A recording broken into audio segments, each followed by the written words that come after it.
The biggest things I remember for me, because I served in places that were a little further out. They weren't really west. I don't want to say like urbanized or civilized in a way.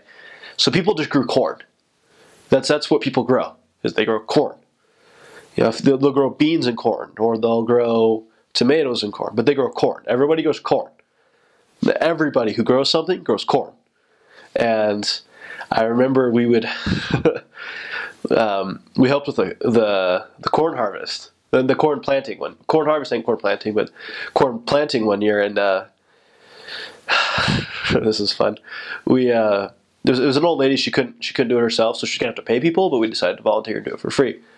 So they have to fertilize the fields. So they don't have artificial fertilizer. They use manure. So they've been stockpiling cow manure in this little like wooden thing for a year, and they'd put it in bags. We'd have to carry it up a mountain to this cornfield. They use things called nicapales.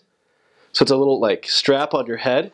It's got two ropes. They go back, and you just kind of wrap the rope around whatever you're carrying. Like I'd see people carrying tables, all sorts of things. But we were carrying like 75-pound bags of cow poop up a mountain. It smelled terrible, to help them plant their corn.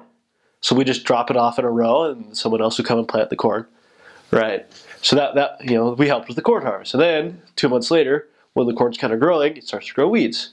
So you have to come in with what's called an asadón, which is it's a hoe basically, but it's a little unique. They're different, but they're called asadones. They use asadones for everything: dig holes, dig trenches, everything. They're like long wooden poles, just like wide metal flat head, and you use those to kind of pull all the weeds out. Kind of pull all the weeds out of the ground. You gather them up, then you throw them. Usually, you just throw it down a cliff because they don't have public trash. You just throw it down a cliff. You can. What is that? Limpiar la milpa. Limpiar la milpa. Clean the cornfield. Then you kind of have to take the dirt and like build a little volcano around the corn stalks so they can have something to grow on. So there's a lot of service opportunity to do that. Then you come in and late October you have to harvest it.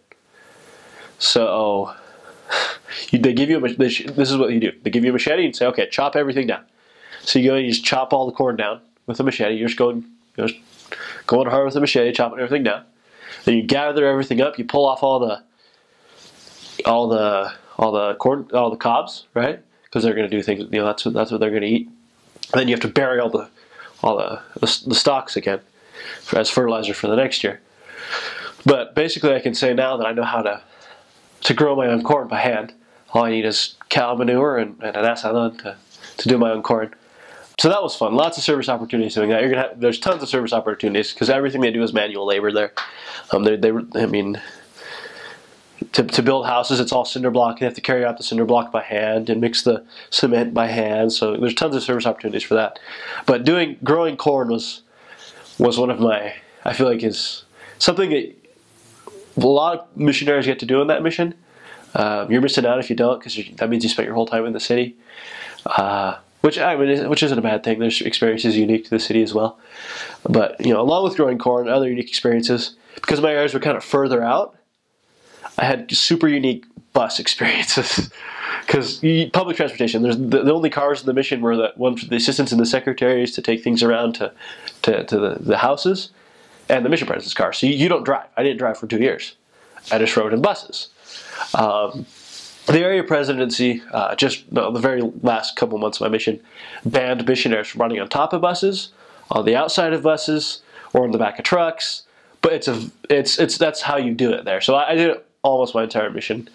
Anyone going down won't be able to do that because the area presidency banned it, so it's not allowed anymore.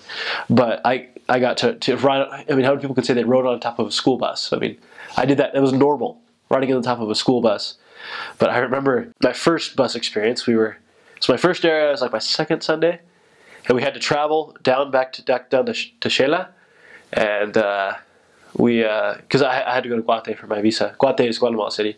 I had to go down there for my visa, and Sunday in that area is the market day. So tons of people come to the center to sell whatever they want to sell. So it was kind of the end of the market day when we were trying to get onto a bus, and it started raining, but like full-on torrential downpour. I mean, it was like taking a shower. So everyone's trying to get onto the bus, and we are too. So we get in this bus, and it's so full, like, you know, there were already 3 people to a seat, which is way too packed for a seat anyway. So everyone's just standing. I mean, it's literally like sardines in a can. It's a bus, and I have people here, here, here, and we're going down this mountain road. So I mean, it's like playing Jello. You know, like you play Jello as a kid in the car. It was, you know, we were doing that, but unintentionally.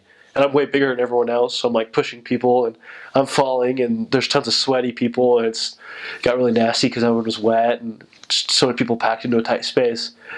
But the buses, I could go on for days about stories of the buses, just hanging on the side with one arm and one foot inside the bus, and that's it, going up a mountain. The buses are insane. Some of those experiences, obviously, some people won't be able to have, like the one arm, one foot story, because you're not allowed to do that anymore. Running on the top, running in the back of a truck, which is called a flete, which is, you know, just you sit in the back of the truck and they drive, and it works as a bus. Missionaries aren't allowed to do that anymore. So from now on, you know, you'll be riding on the inside of a bus, which can be, well, if you're claustrophobic, it's not a good thing, because people will be up on you, sitting on you, falling on you. You're going to be packed in tight, especially if, you know, I'm a bigger guy. So getting in packed in tight with people, I was definitely not comfortable, because it's not made for big people like me. I felt bad for the elders who were like 6'6", because not comfy. The buses, they're a necessary evil, because that's how you get around, but they're not fun at all. One day, I was with he was one of my favorite companions, Elder Telford, great guy. He went home before I did. Anyone going to the mission will have the unfortunate experience of not knowing him, but we were in San Francisco del Alto, and we had this Saturday where just all of our plans we made, they called us in the morning, and they fell. You know, for some reason, oh, we have to do this, we have to do that, we're going out of town. For some reason, Guatemalans are super flaky, by the way. It's just part of their culture. It's part of who they are. I mean, I can't hate on them for it, but it's who they are. So all of our plans fell one day. But this other family called us. It was an investigator family, a family of 12. They're progressing super nicely. We were hoping they were going to come to church that Sunday, and they were like, oh, we'll see, you know. So they called us about 9:30ish and said, hey, can you come do service with us? Can you come help us? You know, we were trying to replan our day because everything had fallen. We're like, okay, we'll be there right now, because they wanted us to come right then. So the dad of that family was a flete driver. So he basically was like, run a truck and a driver and a man, you know, and he'll do whatever you want. So what he was doing that day was delivering gravel, cinder block, and sand to build a house. So we spent literally an entire day shoveling sand and gravel into the back of a truck, sitting on the gravel or the sand in the back of the truck, driving down this mountain road, and then unloading it, right? And then coming back, and then just doing that all day. We got home way late. I don't remember what time we got home, but we were so tired, right? But, you know, we spent a whole day doing that, just shoveling. And the next day, the whole family came to church. It was incredible. They showed up late. We're freaking out. That Sunday, we actually, like I said, Guatemalans are flaky. So that Sunday, you know, we found out 5 minutes before church that we were both giving talks, that we both had to bless and pass the sacrament, and we both had to teach 2 different Sunday school lessons. We found this all out 5 minutes before church started. Good thing, you know, we have the Spirit and we can plan those things really quickly. But so we had to take care of these 12 people, you know, these 12 investigators, plus we had, you know, a couple other ones there as well. So we had to take care of, like, I think we had like 16 investigators in church total that day. Take care of all of them while we're trying to teach these classes and give talks and bless the sacrament and just try and, you know, keep everything under control. And plus we were super sore from the day before of having to shovel all this gravel. But literally that was one of the best days of my mission. Just seeing that family drive up the hill in their truck, this beater old truck that can barely run, and get out and walk into church with us. And 5 of them ended up getting baptized. But it was just an incredible experience to see them walk into church. It was so awesome. It was a great day.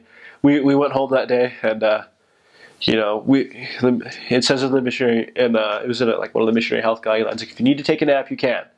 We took full advantage of it that day because we were super tired, but we were so happy that had happened. I mean, service is incredible. That's one thing I would definitely recommend. You know, for the Guatemalan people, service is an incredible thing for them. It really touches them. It really helps them feel. So I mean, I can't count the many times I just lifted something for someone, or reached something high because I'm like 6 inches taller than everyone there. I'm only 6 foot, but I'm 6 inches taller than everybody. Get something high, lift something, shovel something, help someone carry something. There's service opportunities everywhere, and doing service is an excellent way to touch people and meet people and reach people. So service is another thing I remember. Just doing service all the time. Just finding different ways to do service. I mean, was it English Missionary Handbook?